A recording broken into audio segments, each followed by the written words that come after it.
Hey guys, good morning. It's already 5 in the morning and we're currently here at Robinsons, Ilocos.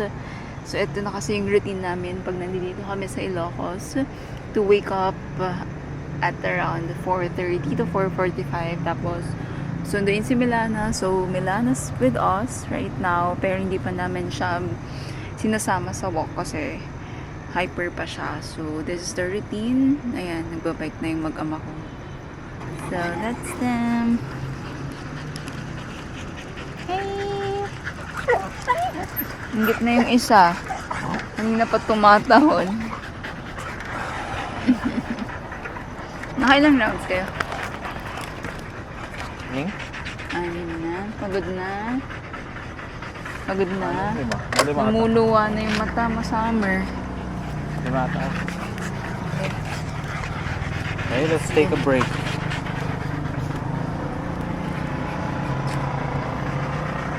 Anong tsaka kabila? Kahit saan naman ako.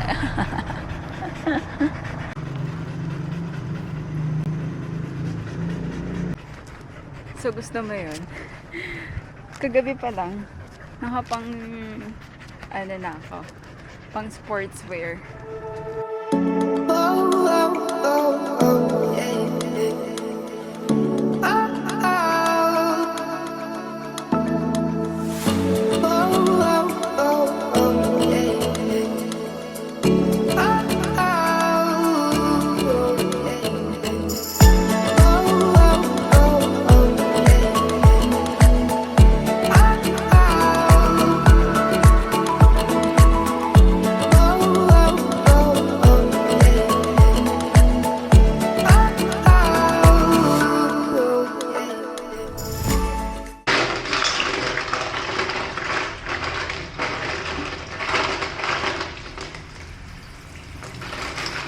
Nak, doon!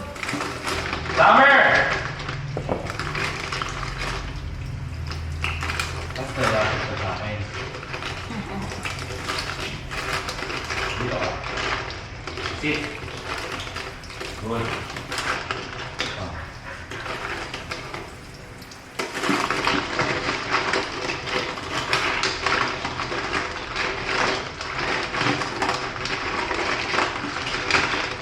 Sinerge mo ako paano?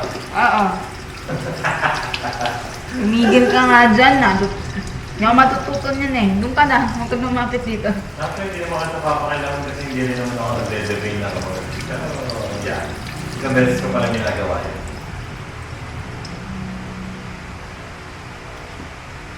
Hey, Chan! Aaralin din daw kasi si Chan man na magpipig. No! Parang laki mo na, baby. Ito nga dito, baby. Come here. Ito kayo muna. Dahil pag sa kakatakbo natin, parang nag-ano yung growth. Koshi, every time talaga pag nasa Ilocos tayo, lumalakas silang dalawa. Ayaw mo na. Kailangan nila open space. Kaya, we need to work hard. Nanak mo na ng second birth si Daddy, ha?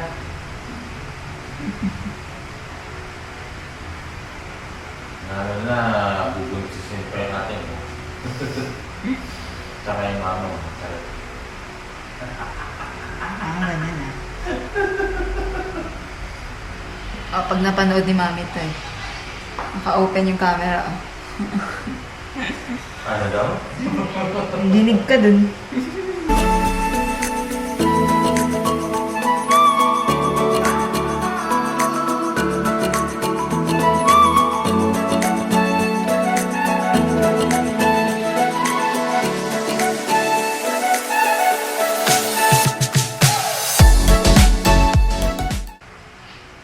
Uy, pagkain namin yun na.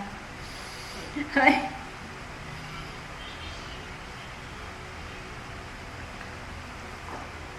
Chan.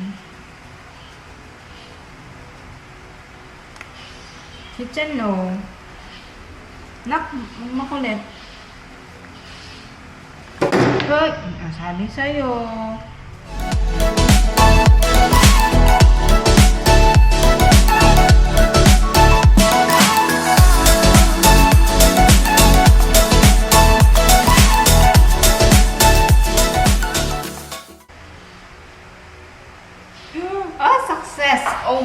goodness. I'm so good. Ashi, ito na. Natanggal na ako. Natanggal na. Galing. Good job. Yes. Ha ha ha. Galing.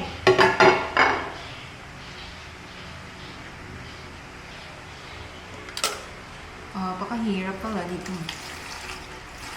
Doon tayo sa next na hipon.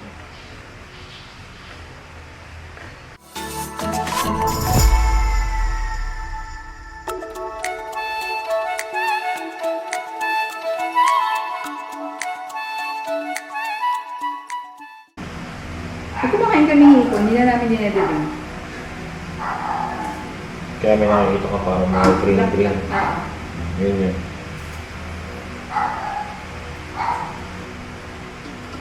Dahan-dahan ko pa pagtusok para hindi matulog yung hipon. Parang ikaw. Nagpagdagan tayo pa lang. Nakakapagod.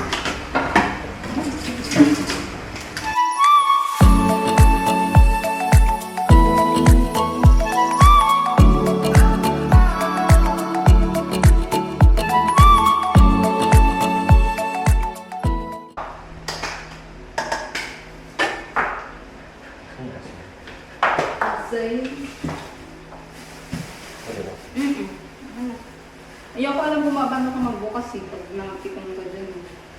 Sisirain mo yung plastic eh.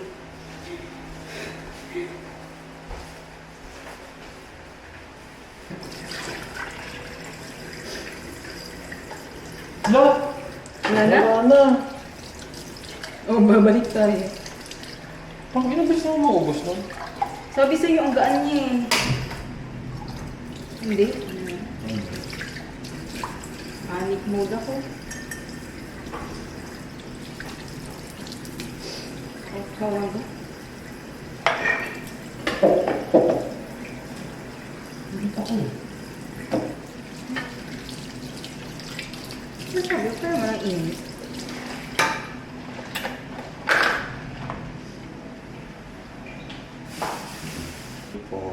So, off you go. Na.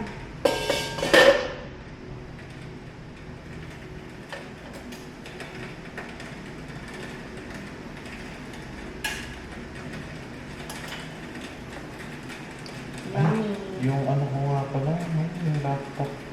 Oh, nasa Kunin ko? kotse nga pala. Ako, kumali. Stop. Nice catch.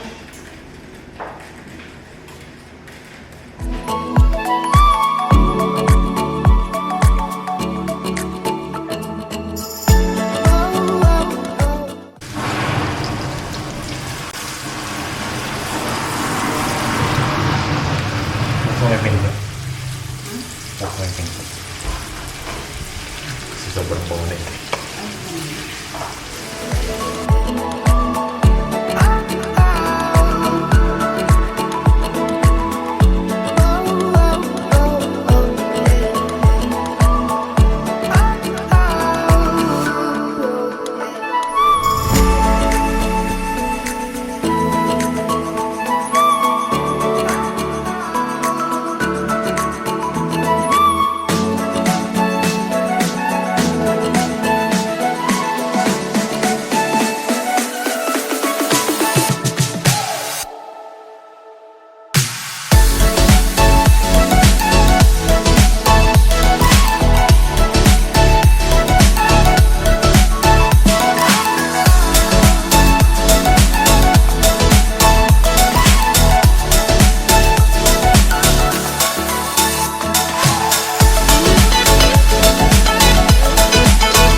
Yes, bebe. Skincare time with mama. No, this is not food. Ito naman si Summer. Every time may bubuksan ka na pagkain. Look at the camera. Camera. Ayun ang camera kasi guys, si Summer. Every time na makakita siyang may nakafocus sa kanya, iiwas. Unlike si Sage, no?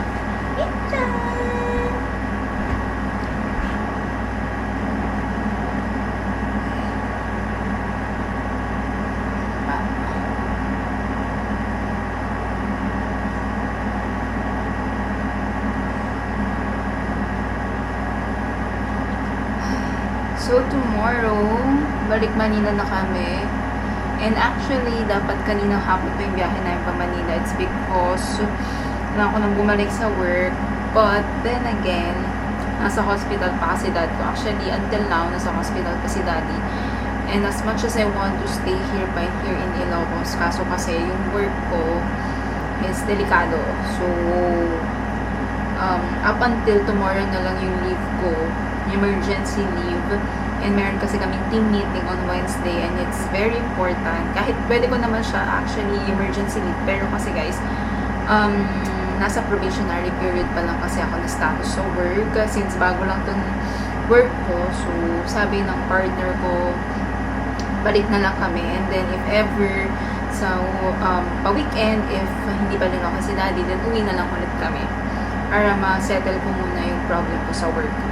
So, hopefully, maayos na yung condition ni daddy tomorrow. Okay naman na daw. However, ayoko lang talaga kasi yung services nila dito sa hospital kung saan namin siya dinala.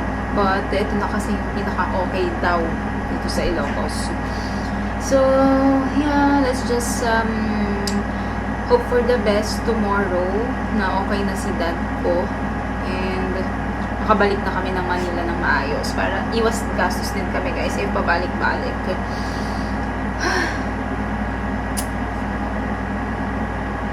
Ito yung mga times na gusto ko naka-work from home setup ako kasi very convenient lalo sa mga emergency na ganito kasi makakapag-work naman ako anywhere. Hindi ko lang alam, mahigpit tong client ko eh. Ayaw niya. If papayagan man na makapag-work from home just for one day ganun. So, hindi ko na siya in-attempt. But anyway, ayan, naglalagay na tayo ng skincare. Naglagay ako ng ointment for my dark spots, which is this one, itong Cogitin. So, ito yung nirecommend ng derma ko para matanggal yung dark spots ko. And kakasimula ko lang naman siya sa gamot na yan. Kaya, kita nyo, visible pa talaga yung mga dark spots ko.